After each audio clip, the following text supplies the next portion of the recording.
All right, guys, we got an unboxing and review today. Here we got a radon detector. We're going to unbox it, go over all the features, and we're going to test this thing out. So let's unbox this thing right now. All right, so here's the case. There's no tape on here. It's magnetically closed. Model number here. Comes in 3 different colors. This one, of course, is the blue. I like the black, but that's fine. And also white. You magnetically open it from the bottom like this, swing it open. And the first thing you'll see is user manual.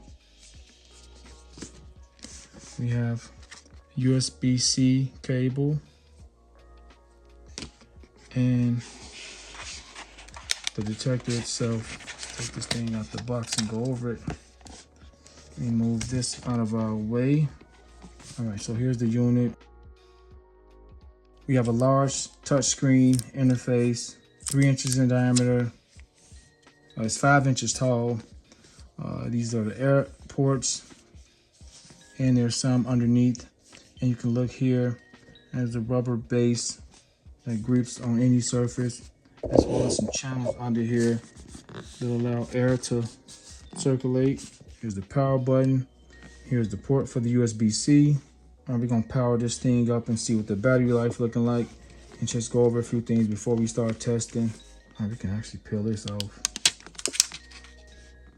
So we're gonna power it up initially. You're gonna hold the button for 3 seconds. 2, 3. All right, you got a light indicator here. Make sure we're zoomed in.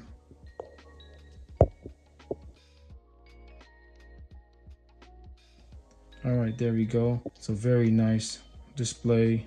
All right, let's go with some of these features on the display. The very first thing you're gonna see, you may see a light blinking here from time to time, and I'll go over that shortly about what that light is for. Since I just mentioned the indicator light, I might as well go over what those different light colors mean or represent. It's that small light that's over the concentration bar that flashes every so often. There's 3 different colors associated with it: green, blue, and red. When it's flashing green, that means the unit is charging, but the display is in use or it's illuminated. Whereas if it's a steady green, typically when the light or the unit is off, that means it's charging fully. And I believe at 10%, it takes approximately about 6 hours to charge this device up fully. And you have a 12-day standby time, meaning in sleep mode. That means you check the readings every so often or intermittently, and it goes back to sleep. So you have 12 days standby time on a full charge. A blue blinking light means there's radon decay detected in the ionization chamber, and the red light means a particle sound or there's a particle ionized. And you can learn a little bit more about these different things on the device itself when you click on the About button in the settings menu. The very first thing up top here is this real-time concentration color bar. It measures radon levels for a 1 hour period. Next to that, let me zoom in some. You have the battery indicator. It's at 98%. Underneath that, you have your date and time. So here we have the real-time measurement values. This measures in picocuries per liter. You can also switch that out to becquerels, and we'll show that as well. The standard here in the United States is picocuries per liter. Where you go somewhere to like Europe or different other countries, you may see the becquerel, and we can change that out. And I'll show you how to do that as well. Here you got the wheel running that is actually running a test right now. Here we have the mode measuring values where it measures in different modes. It just shows what the real-time measurement values show within that 1 hour period or when that last read. Here is the accumulated average. Accumulated average, not acclimated or whatever I said. I do pronounce it right, surely. You can also switch this out to different values. It shows the different values over the last 12 hours. Go again here. Over the last 24 hours. Here, over the last 48 hours, you get those values. And 96 hours. Here we have the accumulated peak that shows the peak value the device measured within those 96 hours. The peak value are all the measurements. All right, here's the floating bar. You can actually move this wherever you want. If you hold it for 3 seconds, you can actually move this and place it wherever you want. And I think that's pretty cool. You can hold it 3 seconds and move it back right where it was at. And you can touch it and go into the different settings. So let's go over some of these things before we start doing testing. Measuring, take you back to the home screen. Settings, we have the alarm and the particle alarm. We click on alarm. This is the setting because 4 picocurries per liter is like the limit here, the safe limit. Anything over 4, the alarm will sound. So this is the default reading. We'll leave it there. Let's go back and see how far it goes up to. You can set it up to 21 picocurries per liter. Go back to where it was at. And lowest 1.8 picocurries per liter. Let's put it back at the 3, where it's default set at. And this is the particle alarm. Of course, it's like a detection alarm. We can actually turn that on. All right, eco mode, just the sleep time, shows you the time period or time frame you want the device to stay running. The display on for 5 minutes, 2 minutes, 1 minute, 30 seconds. And it'll go into sleep mode. It'll still be functioning, but it'll be on sleep mode. You can just hit the power button once and it'll wake up. But let's go back to where it was set up. You can go over to 15 days. 10 minutes. We'll go back to 5 minutes. Brightness goes up to 100%. We can actually put it here. Have to be whatever you desire the brightness to be on the display. And the volume on, just on or off.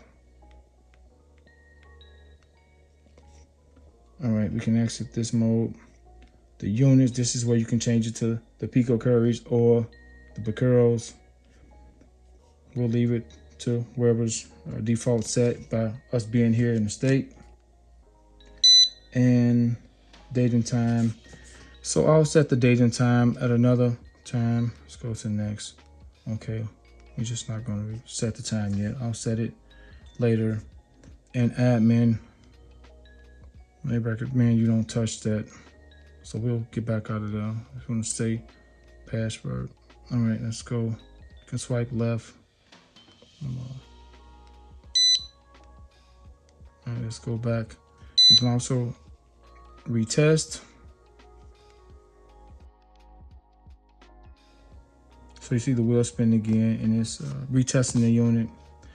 One thing I want to note about that, despite you clearing the data, this thing makes a PDF file. So you can plug it to a desktop or a computer or laptop, and it will actually keep that data recorded in the system. As long as this thing has been used, there will be the PDF file data here. This goes way back. It's called a historical PDF, where it saves the data. Despite you clearing the data out or erasing the data from the device, it creates that historical PDF where you plug it into your computer or your laptop. You can make a PDF and shows past data. I think that's pretty neat as well.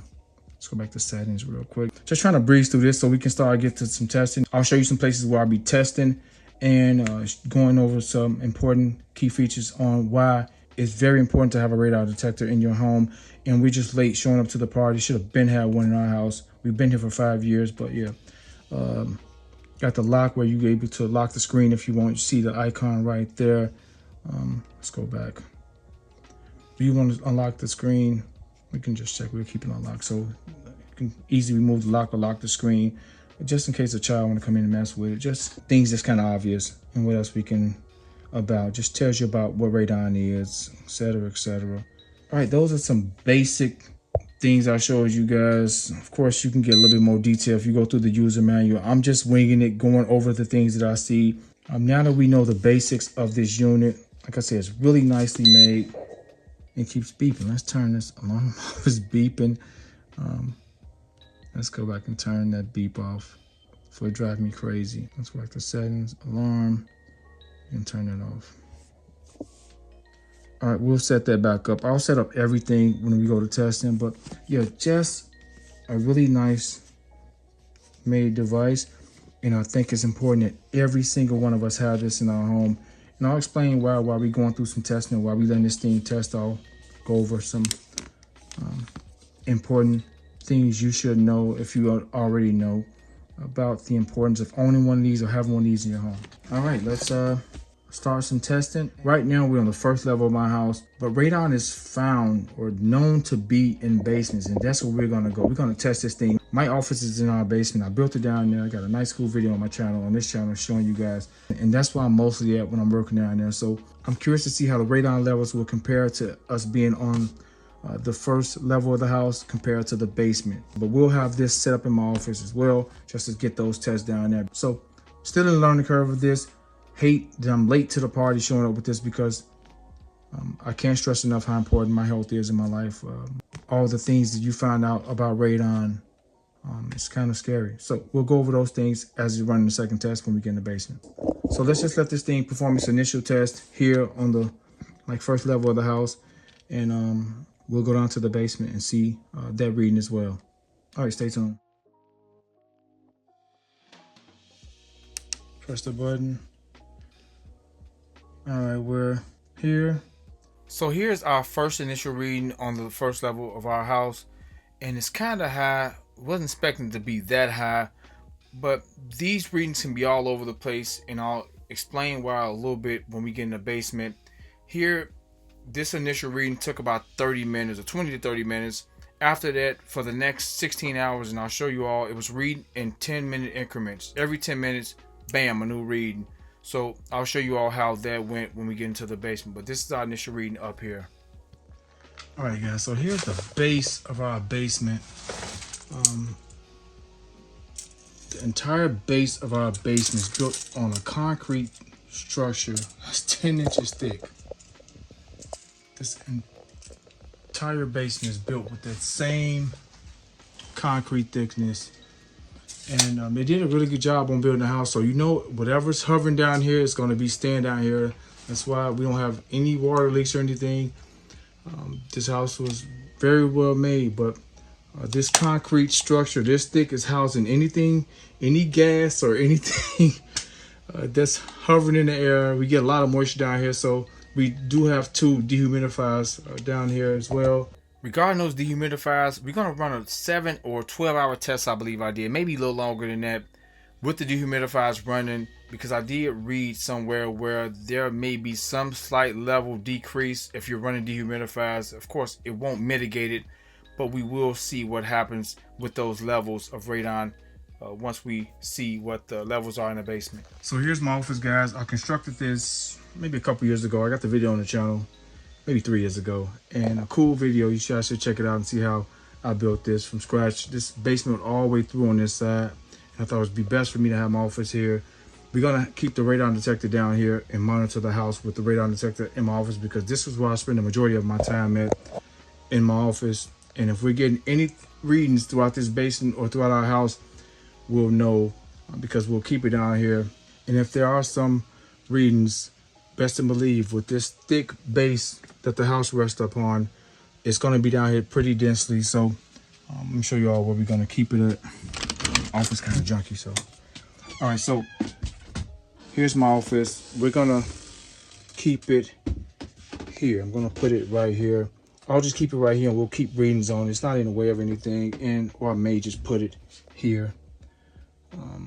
Just trying to have a designated spot so it can be out of the way for when I am working. But we should get really good readings down here and consistent readings. So I'll monitor it throughout the months, and it'll let me know if ultimately we have to get a mitigation system put down here, and I'll install that. So that video will be on the channel as well. But so let's go get the radon tester and put it right here. And we're gonna make our initial reading, and hopefully everything's okay. You know, it's kind of high upstairs, and I'm expecting it to be a little higher down here. Hopefully we're still in the safe zone. All right, let me go get the tester, and we're gonna see what we get. All right, let's power this thing down, take it to the basement, and let's run our test down there. We can power it down normally just by holding it 3 seconds, or you can do a forced power down by holding it for 10 seconds. Holding it for 10 seconds, still holding. All right, it's a forced shutdown. All right, let's go test it. All right, so here we go for our initial test down here in the basement. I'm just curious to see what the reading's gonna be. So let's power it on. 3 seconds. Let it go. We got our indicator light. Want us to hold it still while the parameters are setting. All right, so it's instantly testing on its own. All right, we're gonna set it right here. Let's put the time lapse on. You guys see the time right now. Let's put the time lapse on and see what we got.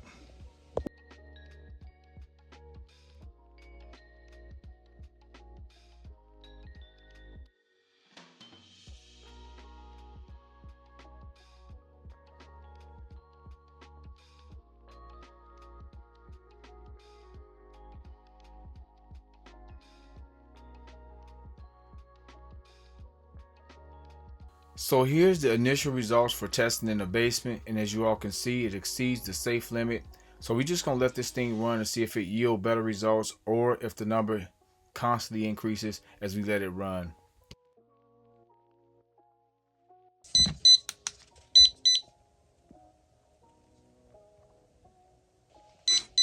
Yep, every 10 minutes we're getting a reading.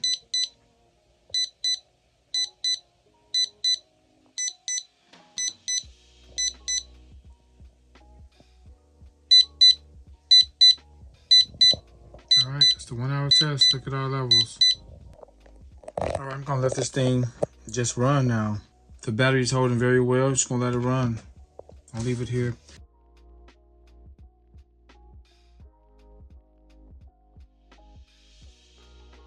So several hours later, you all see the levels are constantly climbing.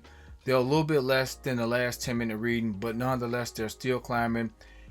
When I initially ran this device, I turned both dehumidifiers off because I wanted to run it with and without the dehumidifiers running. So now that it's running for 7 hours, let's turn both dehumidifiers on and let it run for another 7 hours and see if the levels drop any of at all.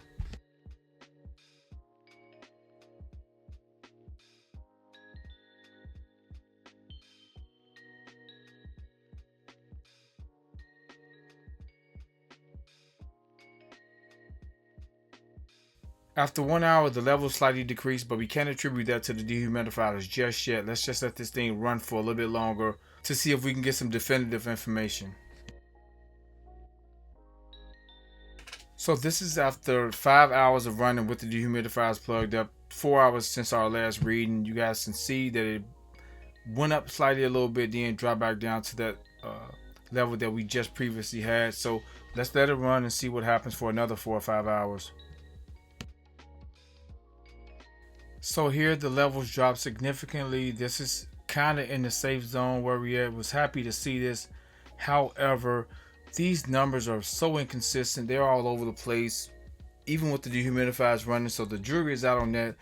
Does it help some? I believe yes, absolutely. It has lowered the levels because I did run it with and without. When I didn't run it without, I'll show you guys the peak. It went up to like 12, and we didn't get nowhere near that doing this testing with the dehumidifiers. Does it mitigate it? Absolutely not. So I'll do some research on a mitigation system that I believe works well with our situation and something DIY that I can install to see how that helps or mitigates our situation. But it just sucks that to know that you got this silent killer lurking throughout your home where your kids are at, slowly taking you out. Especially when you realize that the concentration levels exceeds the normal limit within your home of this uranium decay that has no odor, colorless, tasteless, has traits of carbon monoxide, but long-term lethal effects seeping through the cracks and crevices of your home, 8 times denser than air, and the second leading cause of lung cancer in the United States, and in my case, the number 1 leading cause of lung cancer for non-smokers. I could only imagine going to the doctor 15, 20 years from now and being diagnosed with lung cancer, and I've never smoked anything a day in my life. I'll have them to pass out. So yeah, this is very important. Alright, before I conclude the video, here's a list of states with the highest average of indoor radon levels within the home. Although these are the states with the highest average indoor radon levels, the uranium decay is found in every single home in the country.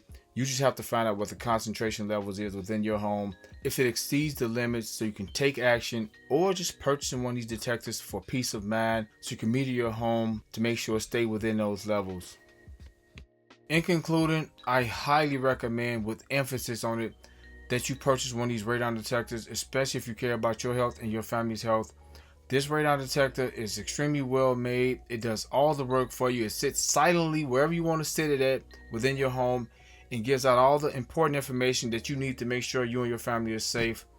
Whether you need a mitigation system or not, I'll be installing one in our home very shortly or very soon. Just trying to search the market and see what's best for us in our home or our situation. With that being said, guys, I hope you guys found this video helpful. If you did, hit that like button for me. Thank you so much for watching.